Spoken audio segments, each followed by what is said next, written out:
खबरनामा के प्रायोजक हैं जीडी गोइंका पब्लिक स्कूल, निकट खैराबाद टोल प्लाजा, सीतापुर।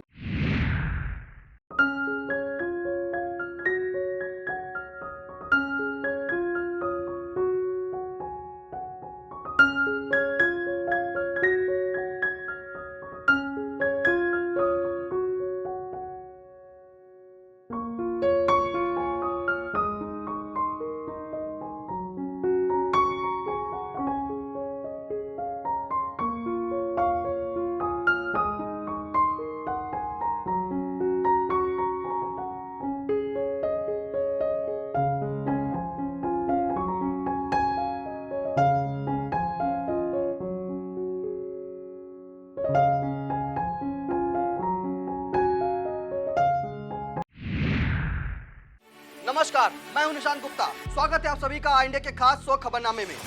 खबरनामे का आगाज दिन भर की बड़ी खबरों के साथ।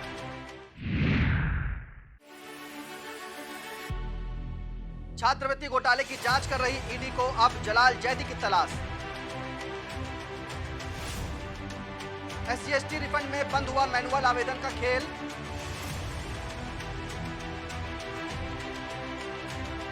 विधान परिषद की 2 रिक्त सीटों के उपचुनाव में 29 मई को पड़ेंगे वोट। यूपी के 3 आईपीएस अधिकारियों को मिली केंद्र में तैनाती।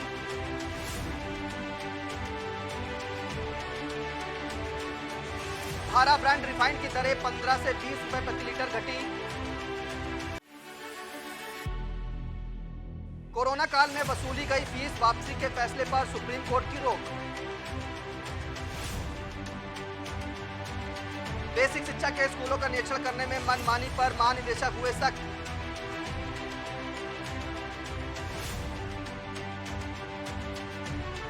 मतपेटियों में कैद प्रत्याशियों की किस्मत, दिग्गजों की प्रतिष्ठा दांव पर।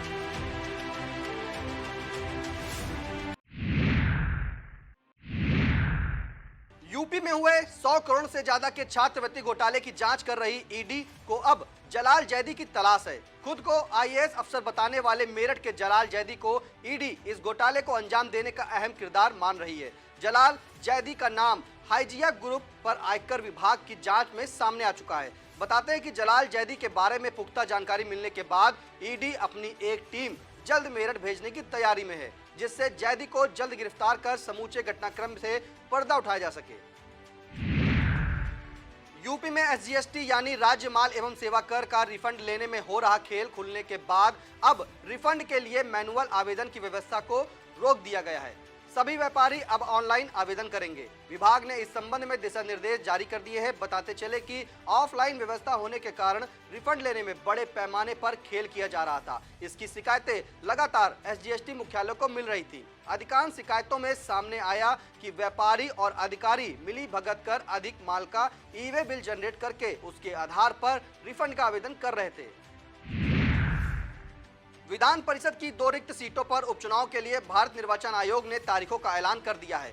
इन दोनों सीटों के लिए 11 मई को उपचुनाव की अधिसूचना जारी होगी। इसके बाद 18 मई तक नामांकन किए जाएंगे। दोनों सीटों पर मतदान 29 मई को कराया जाएगा। बताते चले कि विधान परिषद सदस्य रहे लक्ष्मण प्रसाद आचार्य का कार्यकाल 30 जनवरी 2027 तक था, जबकि दूसरे सदस्य बनवारी लाल दोहरे का कार्यकाल 6 जुलाई 2028 तक था। इनमें से भाजपा के वरिष्ठ नेता रहे बनवारी लाल दोहरे का निधन होने से उनकी सीट रिक्त हो गई थी, जबकि लक्ष्मण आचार्य ने सिक्किम का राज्यपाल बनाए जाने के बाद अपनी सदस्यता से इस्तीफा दिया था। भारत निर्वाचन आयोग के अनुसार इस उपचुनाव के लिए नामांकन पत्रों की जांच 19 मई को की जाएगी, जबकि 22 मई तक नाम वापस किए जा सकेंगे। उपचुनाव के लिए दोनों सीटों पर मतदान 29 मई की सुबह 9 बजे से शाम 4 बजे तक होगा। इसी दिन शाम 5 बजे से पड़े हुए मतों की गणना की जाएगी, जिसके बाद परिणाम घोषित किया जाएगा। यूपी के 3 आईपीएस अधिकारियों को केंद्र में तैनाती मिली है। इनमें से ADG LV Antony Dev Kumar को महानिरीक्षक सीमा सुरक्षा बल के पद पर तैनाती मिली है। दूसरे आईपीएस एडीजी जकी अहमद को महानिरीक्षक केंद्रीय रिजर्व पुलिस बल के पद पर नियुक्ति मिली है। आईपीएस मोदत राजेश दिनेश राय को उप महानिरीक्षक केंद्रीय औद्योगिक सुरक्षा बल के पद पर नियुक्त किया गया है। घर की रसोई के लिए राहत भरी खबर है कि मदर डेयरी ने अपने धारा ब्रांड से बिकने वाले रिफाइंड ऑयल की कीमत 15 से 20 रुपए प्रति लीटर कम कर दी है। इस कटौती की वजह विश्व स्तर पर खाद्य तेलों की कीमतों में आई भारी गिरावट बताया जा रहा है। घटी हुई एमआरपी वाला तेल अगले हफ्ते तक बाजार में आ सकता है। इससे पहले खाद्य मंत्रालय ने भी कुकिंग ऑयल के दाम घटाने का निर्देश दिया था। मदर डेयरी के मुताबिक मूल्य कटौती के बाद धारा ब्रांड का रिफाइंड सोयाबीन तेल की 1 लीटर पैकिंग का मूल्य 170 रुपए से घटकर 150 रुपए रह गया है। वहीं इसी ब्रांड के राइस ब्रांड का दाम 190 रुपए से घटकर 170 रुपए और इसी ब्रांड के सूरजमुखी तेल का दाम 175 रुपए से घटकर 160 रुपए प्रति लीटर रह गया है।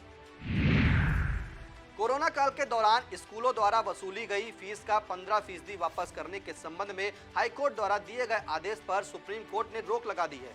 यह निर्णय स्कूलों की ओर से सुप्रीम कोर्ट में दाखिल याचिका पर आया है। बताते चले कि इन मामले की सुनवाई के दौरान इलाहाबाद हाईकोर्ट ने यूपी के स्कूलों को 2 माह में 15% फीस लौटाने या उसे समायोजित करने को कहा था। फीस वापसी या समायोजन न होने पर नोएडा के डीएम ने करीब 1 सैकड़ा स्कूलों पर भारी जुर्माना लगा दिया था। इसके बाद स्कूलों की ओर से याचिका सुप्रीम कोर्ट में दाखिल की गई थी, जहां पर जस्टिस संजीव खन्ना की अगुवाई वाली बेंच ने फीस वापस कर रोक का आदेश जारी किया है।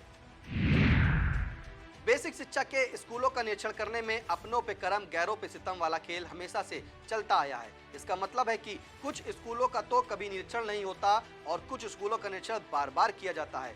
खंड शिक्षा अधिकारियों के स्तर से चल रहे खेल की जानकारी स्कूल शिक्षा महानिदेशक विजय किरण आनंद तक पहुंची तो उन्होंने इस पर गहरी नाराजगी व्यक्त करते हुए एक ही स्कूल का बार बार निरीक्षण करने वाले अधिकारियों की सूची तैयार कर उनसे जवाब तलब किया है। बताते चले कि अलग अलग स्कूलों का निरीक्षण किए जाने के संबंध में साफ दिशा निर्देश जारी होने के बावजूद खंड शिक्षा अधिकारियों और जिला समन्वयकों में मनमानी बरती।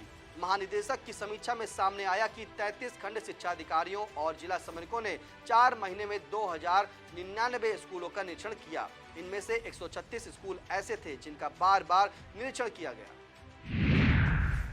बसपा सुप्रीमो मायावती की सरकार में कद्दावर मंत्री रहे अब कांग्रेस नेता नसीमुद्दीन सिद्दीकी की मुश्किलें बढ़ती नजर आ रही हैं। अब ताजा आरोप उन पर मानकों को दरकिनार कर 20 करोड़ रुपए जारी करने की कोशिश का है।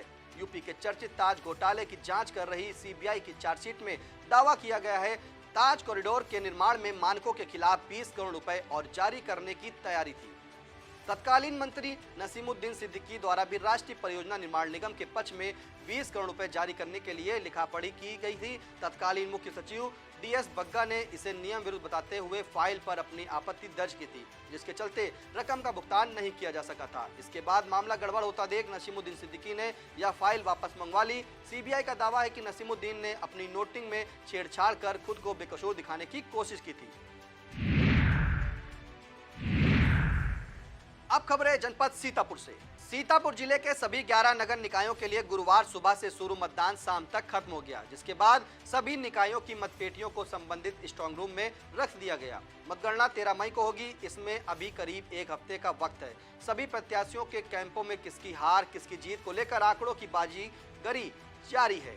कोई अपने बूथ पर बम्पर वोट पड़ना और उसमें से बड़ी हिस्सेदारी अपनी होना बता रहा है, तो कोई कम मतदान वाले बूथ पर भी अपना ही सिक्का चलने का दावा कर रहा है। प्रत्याशी और उनके समर्थक अधिकृत आंकड़ों की तलाश में हाथ पांव मार रहे हैं। ऐसे में आई इंडिया उनकी मुश्किल को आसान कर रहा है। जिले के सभी निकायों में बूथवार कहां कितने मत थे और कितने मत पड़े, निकाय का वोटिंग प्रतिशत 2017 में क्या था और अब 2023 में क्या है, इसे जानने के लिए देखते रहिए आई इंडिया की खबरें।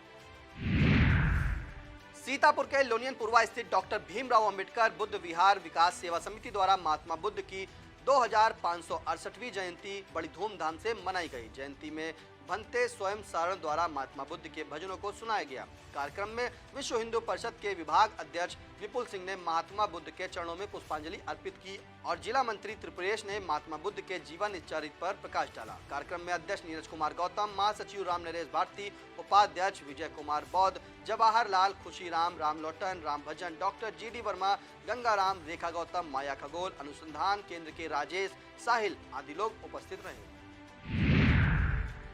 बुद्ध पूर्णिमा व गौतम बुद्ध जयंती हर्षोल्लास के साथ मनाई गई। समता सैनिक दल के जिला कार्यालय ग्राम बेहड़ा के और ग्राम हरदीपुर में बुद्ध भगवान की प्रतिमा स्थापित की गई। सभी स्थानों पर गोष्ठी का आयोजन किया गया। गोष्ठी में समता सैनिक दल के जिला अध्यक्ष डॉक्टर सुधीर कुमार ने कहा, भगवान बुद्ध के उपदेशों में स्वतंत्रता, समानता, बंधुत्व के साथ साथ करुणाशील थे। गोष्ठी की अध्यक्षता समता सैनिक दल के जिला अध्यक्ष सुधीर कुमार राजवंशी ने की। कार्यक्रम का आयोजन समता सैनिक दल के तत्वाधान में किया गया। इस मौके पर सुरेंद्र चौधरी, सरोजनी राजवंशी, पूजा गौतम, अनु गौतम, निधि गौतम, श्रीकांत यादव, विजय कुमार आदि लोग मौजूद रहे।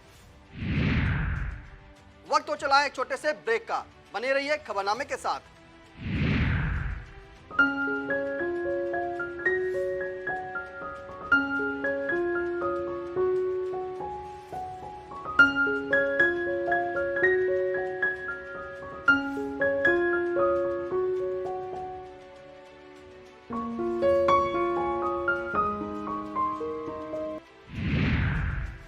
युवराज हॉस्पिटल में मुफ्त स्वास्थ्य कैंप का आयोजन किया गया, जिसमें पुरुषों, महिलाओं व बच्चों ने मुफ्त स्वास्थ्य सेवाएं ली। यह कैंप आज से एक सप्ताह तक वकीलों व उनके परिवार वालों के लिए मुफ्त रहेगा। इस कैंप का उद्घाटन अध्यक्ष CB गुप्ता व महासचिव BP Mishra bar association Sitapur ने किया। इस मौके पर युवराज हॉस्पिटल के managing director Lakshmi Narayan Tripathi, doctor AB Mishra, doctor Ashraf, doctor Pankaj, Ram Mohan Pande, Shailendra Verma, Arun Mishra, Amit Vajpayee, Shailendra Yadav, manager पैंथ नेट लैब, संजीव मिश्रा आदि मौजूद रहे। निकाय चुनाव के लिए हुए मतदान के बाद अब जिले के 11 नगर निकायों में अध्यक्ष पद के 95 और वार्ड सदस्य पद के 227 प्रत्याशियों की किस्मत मतपेटियों में लॉक हो गई है। मतगणना 13 मई को होनी है। नतीजे कुछ भी हो, लेकिन फिलहाल प्रत्याशियों से कहीं ज्यादा दिग्गजों की प्रतिष्ठा दांव पर लगी है। इस कड़ी में बताते चले कि सीतापुर नगर पालिका अध्यक्ष पद के चुनाव में भाजपा प्रत्याशी नेहा अवस्थी के साथ सीतापुर सांसद राजेश वर्मा, नगर से विधायक नगर विकास राज्य मंत्री राकेश गुरु, MLC पवन सिंह चौहान के अलावा खुद नेहा अवस्थी के ससुर पूर्व जिला पंचायत उपाध्यक्ष मुनिंद्र अवस्थी की प्रतिष्ठा दांव पर लगी है। यहीं पर पूर्व चेयरमैन और सपा प्रत्याशी रश्मि जायसवाल की जीत हार को लेकर 4 बार विधायक और 3 बार इसी पालिका के अध्यक्ष रहे उनके ससुर राधेश्याम जायसवाल की भी प्रतिष्ठा दांव पर है। बात प्रतिष्ठा की हो रही है तो मिश्रिक में नगर पालिका अध्यक्ष पद के लिए विधायक रामकृष्ण भार्गव ने अपने भाई की पत्नी सरला भार्गव को चेयरमैन बनाने का अनुभव अच्छा न रहने के बाद अब अपने दूसरे भाई की बहू को मैदान में उतारा है। लिहाजा यहां पर मिश्रिक विधायक रामकृष्ण भार्गव की प्रतिष्ठा भी दांव पर है। दूसरी ओर मिश्रिक में समाजवादी पार्टी ने सपा नेता बालक राम राजवंशी की बहू सुनीता राजवंशी को मैदान में उतारा है। इन्हें इस तरह से देखें तो यहाँ सुनीता राजवंशी से अधिक पूर्व मंत्री की प्रतिष्ठा दांव पर है। मुस्लिम बाहुल तंबौर नगर पंचायत अध्यक्ष पद पर भाजपा ने पूर्व चेयरमैन जब्बन बेग को प्रत्याशी बनाया है। उनके सांसद राजेश वर्मा की करीबी ज्यादा मानी जाती है। लिहाजा यहाँ पर भी सांसद राजेश वर्मा की प्रतिष्ठा दांव पर है। यहीं पर सपा के कद्दावर नेता, पूर्व मंत्री, पूर्व सांसद रहे स्वर्गीय मुख्तार अनीस की पत्नी जोहरा अजीज सपा से प्रत्याशी हैं। स्वर्गीय मुख्तार अनीस अपने पीछे समाजवादियों की लंबी फौज छोड़कर गए हैं। बिस्वा के पूर्व विधायक रामपाल यादव, सपा के पूर्व जिला अध्यक्ष समीम कौशल सिद्दीकी, सपा के मौजूदा जिला अध्यक्ष छत्रपाल यादव यहां पर सपा प्रत्याशी के लिए प्रतिष्ठा लगाए हुए हैं। प्रतिष्ठा के इस दंगल में महमूदाबाद में भाजपा ने अमरीश गुप्ता को चुनाव मैदान में उतारा है। इन्हें महमूदाबाद से भाजपा विधायक आशा मौर्य का करीबी माना जाता है। इनके चुनाव प्रचार में आशा मौर्य सक्रिय भी रही, इसलिए कह सकते हैं कि यहां पर भाजपा विधायक आशा मौर्य की प्रतिष्ठा दांव पर है। यहीं पर सपा से पूर्व चेयरमैन मोहम्मद अहमद चुनाव लड़ रहे हैं। उन्हें इस बार पोखरा कला का आशीर्वाद होना बताया जा रहा है। लिहाजा कहा जा सकता है कि यहां पर सपा से 6 बार विधायक रहे पूर्व मंत्री नरेंद्र सिंह वर्मा की प्रतिष्ठा दांव पर है। महमूदाबाद में ही भाजपा के बड़े नेता और पूर्व में चेयरमैन रहे सुरेश वर्मा के बेटे अतुल वर्मा निर्दलीय चुनाव लड़ रहे हैं। अतुल वर्मा खुद भाजपा के नगर संगठन में पदाधिकारी थे। बगावत के बाद भाजपा ने पिता पुत्र दोनों को संगठन से बाहर का रास्ता दिखा दिया है। यहाँ पर भी कह सकते हैं कि अतुल वर्मा से कहीं ज्यादा उनके पिता सुरेश वर्मा की प्रतिष्ठा दांव पर है। नगर पालिका खैराबाद में भाजपा ने अभिषेक गुप्ता बबलू की पत्नी बेबी गुप्ता को अध्यक्ष पद के चुनाव में उतारा है। अभिषेक गुप्ता को नगर विकास राज्य मंत्री राकेश गुरु का करीबी माना जाता है। इस तरह से देखें तो यहाँ पर अभिषेक गुप्ता से कहीं ज्यादा राकेश राठौर गुरु की प्रतिष्ठा दांव पर है। यहीं पर सपा से इरम अंसारी अपने जीवन का पहला चुनाव लड़ रही हैं। उन्हें चुनाव लड़ा रहे हैं उनके पिता पूर्व चेयरमैन हाजी जलीस अंसारी, जिनके बारे में सब जानते हैं कि वह अब तक तमाम चुनावों का अनुभव प्राप्त कर चुके हैं। इस तरह से यहाँ पर हाजी जलीस अंसारी की प्रतिष्ठा की दांव पर है। लहरपुर में पूर्व चेयरमैन और पूर्व सांसद केसर जहां सपा के टिकट पर अध्यक्ष पद का चुनाव लड़ रही हैं। पूर्व में चेयरमैन और विधायक रह चुके उनके पति जासमीर अंसारी मौजूदा वक्त समाजवादी पार्टी से एमएलसी हैं। केसर जहां के चुनाव की पूरी कमान जिस तरह से जासमीर अंसारी ने संभाली है, इसे लेकर कहा जा सकता है कि यहां पर एमएलसी जासमीर अंसारी की प्रतिष्ठा दांव पर है। लहरपुर में ही हाजी जावेद अहमद निर्दलीय चुनाव लड़ रहे हैं। इन्हें भाजपा का समर्थन प्राप्त है। सांसद राजेश वर्मा इनके लिए जिस तरह से बैठकें करते नजर आए हैं, उसे देखकर कहा जा सकता है कि यहां पर हाजी जावेद अहमद के साथ सांसद राजेश वर्मा की भी प्रतिष्ठा दांव पर लगी। बिस्वा में जीत की हैट्रिक लगा चुकी सीमा जैन एक बार फिर भाजपा के टिकट पर अध्यक्ष पद की प्रत्याशी हैं। स्थानीय विधायक निर्मल वर्मा भी भाजपा से हैं। बताते हैं कि विधायक ने सीमा जैन की जीत सुनिश्चित करने के लिए काफी प्रयास किया है। इसलिए कहा जा सकता है कि चौथी बार जीत दर्ज करने को आतुर सीमा जैन के साथ बिस्वा विधायक निर्मल वर्मा की भी प्रतिष्ठा दांव पर है। नगर पंचायत मोहाली में अध्यक्ष पद पर अचानक उलटफेर हुआ। इसके बाद निवर्तमान चेयरमैन दिनेश गुप्ता अचानक भाजपा छोड़कर सपा में शामिल हो गए और सपा से अपने खास की पत्नी केतुका को सपा का टिकट दिला लाए। नगर में सभी जानते हैं कि यह चुनाव केतुका नहीं, दिनेश गुप्ता टीटू ही लड़ रहे हैं। एक बार दिनेश गुप्ता की पत्नी सरिता गुप्ता भी चेयरमैन रही हैं। इस तरह से कह सकते हैं कि यहाँ पर केतुका की नहीं, दिनेश गुप्ता की प्रतिष्ठा दांव पर है। मोहाली में ही भाजपा ने सरोजनी पत्नी शोभा राम को अपना प्रत्याशी बनाया है। इन्हें मोहाली विधायक शशांक त्रिवेदी का पूर्ण समर्थन प्राप्त है। चुनाव प्रचार से लेकर मतदान के दिन तक विधायक शशांक त्रिवेदी की जो सक्रियता नजर आई, उसे देखकर कहा जा सकता है कि यहाँ पर भी सरोजनी देवी के नहीं बल्कि विधायक शशांक त्रिवेदी की प्रतिष्ठा दांव पर है। नगर पंचायत फतेहपुर अध्यक्ष पद पर पूर्व चेयरमैन उरुज आलम की पत्नी जैनब जहां को भाजपा ने सिंबल दिया था, लेकिन उन्होंने अपना नामांकन निर्दलीय प्रत्याशी के रूप में दाखिल किया। इसके बावजूद उरुज आलम की भाजपा से नजदीकियां बनी हुई है। उरुज आलम को महमूदाबाद विधायिका आशा मौर्य का करीबी माना जाता है। साथ ही यहां पर जिला पंचायत अध्यक्ष प्रतिनिधि शिव कुमार गुप्ता भाजपा के चुनाव प्रभारी हैं। ऐसे में कहा जा सकता है कि यहाँ पर आशा मौर्य के साथ शिव कुमार गुप्ता की भी प्रतिष्ठा दांव पर है। दूसरी फतेहपुर में पूर्व चेयरमैन मोहम्मद अफजल अपनी पत्नी फिरदौस जहां को सपा से टिकट पर चुनाव लड़ा रहे हैं। मोहम्मद अफजल को पूर्व मंत्री नरेंद्र सिंह वर्मा के करीबियों में शामिल माना जाता है। लिहाजा यहां पर पूर्व मंत्री भी अपनी प्रतिष्ठा लगाए हुए हैं। हरगांव नगर पंचायत अध्यक्ष पद के लिए भाजपा ने पूर्व चेयरमैन हरिनाम बाबू मिश्रा को प्रत्याशी बनाया है। हरगांव विधायक और कारागार राज्य मंत्री सुरेश राही इनकी जीत का मार्ग प्रशस्त करने के लिए दिन रात एक किए हुए हैं। इसे देखकर कहा जा सकता है कि हरिनाम बाबू मिश्रा से कहीं ज्यादा सुरेश राही की प्रतिष्ठा दांव पर है। सिधौली नगर पंचायत अध्यक्ष पद के लिए भाजपा ने पूर्व चेयरमैन गंगाराम राजपूत को मैदान में उतारा है। इनके चुनाव प्रचार में मोहनलालगंज सांसद और केंद्रीय राज्य मंत्री कौशल किशोर, सिधौली विधायक मनीष रावत काफी सक्रिय रहे हैं। इसके देखते ही कहा जा सकता है कि यहां पर गंगाराम राजपूत से कहीं ज्यादा सांसद और विधायक की प्रतिष्ठा दांव पर लगी है। यह था आज का खबरनामा। अब दीजिए हमें इजाजत। नमस्कार। खबरनामा के प्रायोजक थे जीडी गोइंका पब्लिक स्कूल, निकट खैराबाद टोल प्लाजा, सीतापुर।